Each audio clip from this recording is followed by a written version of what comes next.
ជាដំបូងខ្ញុំសូមជម្រាបសួរលោកគ្រូនៅក្នុងវីដេអូនេះខ្ញុំនឹងធ្វើការបង្ហាញអំពីការប្រើប្រាស់ Type ហើយនិងcommand ផ្សេងៗទៀតដែលធ្វើការជាមួយនឹងpackage management អញ្ចឹងដំបូងខ្ញុំសូមប្រើប្រាស់ SSH ដើម្បីចូលទៅប្រើ server អញ្ចឹងខ្ញុំឆែកមើល IP បន្ទាប់មកខ្ញុំសូមបើក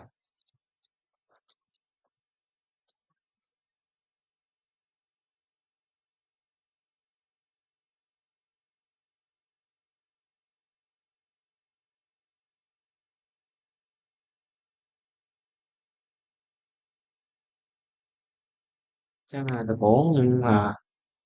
ថ្មី Wi-Fi នេះគឺជាuser ដែលកំពុងប្រើប្រាស់បន្ទាប់មក pwd នេះដើម្បីឆែកមើលcurrent directory អូខេ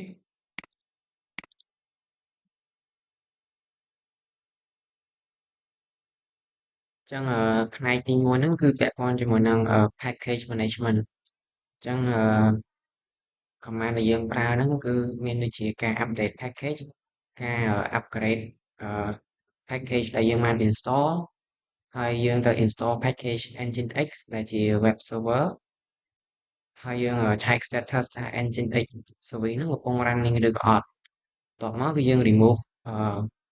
package Nginx ចេញវិញចឹងដំបូងយើងអាចវាយsudo apt update and sudo apt great ចឹងខ្ញុំអាចដាក់វាតែមួយជួរចឹងក៏បានដែរសញ្ញាឆ្លប់ហ្នឹងបានន័យថាបើសិនជាcommand បើប៉ុននេះ run success វានឹងត run អានេះតគ្នាចឹងទៅ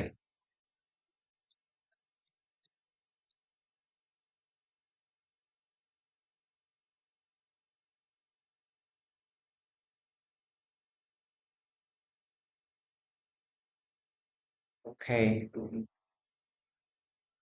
ចឹងបន្ទាប់ពីupdate and upgrade ហើយគឺយើងទៅ install package Nginx ចឹងខ្ញុំអាចវាយ sudo apt install Nginx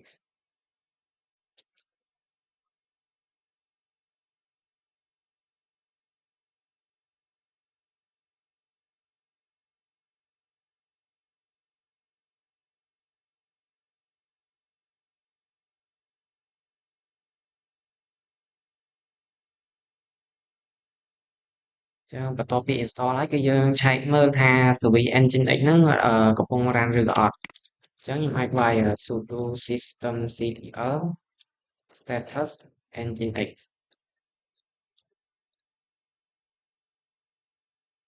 អូខេអញ្ចឹងservice nginx គឺ active បានន័យថាវាកំពុង running ឯងអញ្ចឹងខ្ញុំ switch ចេញមកវិញតបមកចុងក្រោយគេគឺយើង remove package ហ្នឹងចេញវិញអញ្ចឹងខ្ញុំអាចវាយsudo អញ្ចឹងមុន remove យើងអាច stop វាសិនទៅ systemctl តបមកយើងឆែក status វាម្ដងទៀតគឺថាវាអត់តានទេអញ្ចឹងយើងអាច remove វាចោលបានអញ្ចឹង sudo apt remove nginx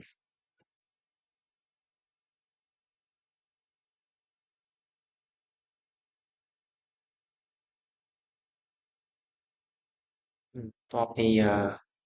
package management ហើយគឺពាក់ព័ន្ធជាមួយនឹង type ហើយនឹងredirection អ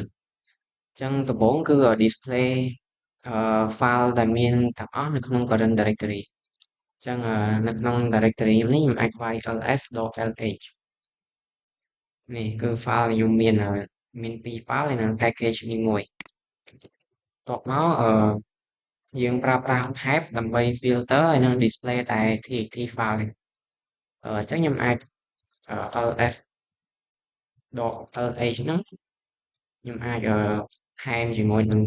grep យកតែ .txt ខាងក្រោយអ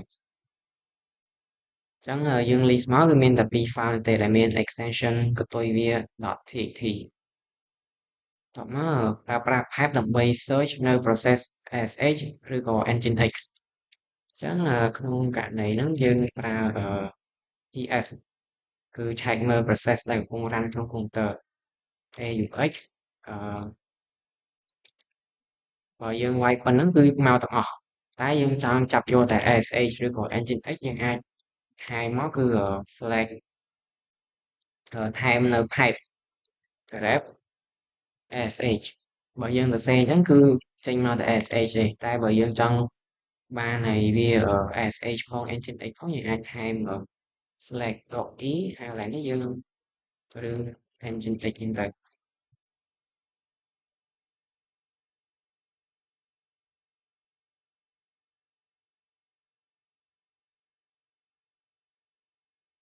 នេះអញ្ចឹងបន្ទាប់មកទៀតគឺយើង redirect command output ហ្នឹងចូលទៅក្នុង file មួយឈ្មោះថា output.txt អញ្ចឹងក្នុងករណី redirect នេះគឺយើងអាចផ្លាយនេះនៅពេលដែលយើង grab យក engine X ឬក៏ SH ឬក៏ engine X ហើយគឺយើងអាចប្រើសញ្ញាព្រួយនេះដើម្បីដាក់ output ហ្នឹងចូលទៅក្នុង file មួយឈ្មោះថា output.txt អ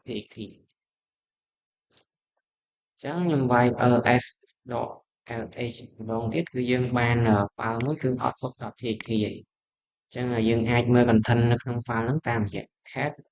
output.txt នេះគឺជា content ដែលយើង redirect ចូលទៅក្នុង file មួយហ្នឹងអញ្ចឹងផ្នែកទី3គឺពាក់ព័ន្ធជាមួយនឹង firewall អឺចា៎នេះគឺជា program ដែលយើងធ្វើការងារជាមួយនឹង firewall ហ្នឹងគឺយើងប្រើ UFW អញ្ចឹងដំបូងគេគឺយើងឆែកមើល status របស់ firewall យើងអាចឆែកsudo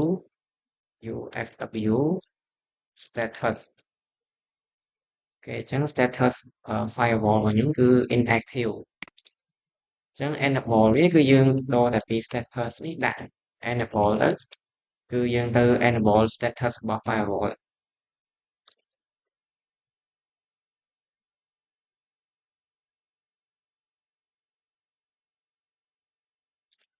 ខេអ